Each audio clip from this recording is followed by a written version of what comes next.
Hi, my name is Shay Curry. So, from professional learning and practice until now, I noticed the most improvement on the disposition that says interacts with faculty, peers, and the community using receptive professional communication. So, I scored myself a 2 on that one before, and it moved up to a 3 this time. So, it was my lowest score before. That's why I think I've noticed the most improvement. So, I have really kind of always been familiar with some of the do's and don'ts of professional behavior. But the reason I scored myself a 2 was because at that point, I had never really had any real experience with professional communication as a professional myself, which I see a lot more of now that I've completed clinical practice 1 through 3.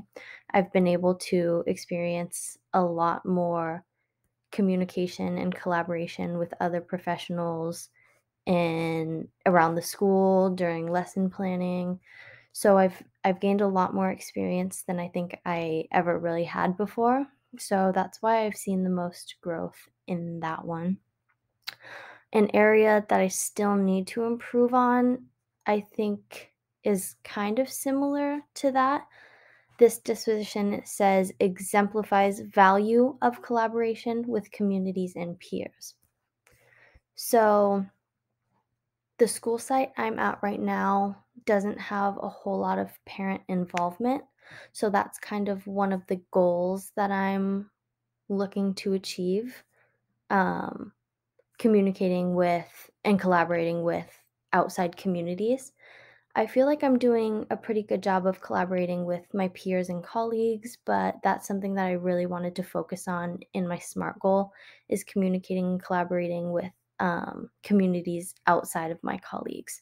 So to me, this would include parents and maybe some other people around the school besides my faculty and my colleagues. But yeah, I think mostly communicating with parents, and I think the exemplifying the value of collaboration part is really important. I do this to the best of my ability right now, but I think I can definitely do a better job of appreciating and making sure that I'm using the information and knowledge that I'm gaining from these collaborations for my own benefit as well as the benefit of my students.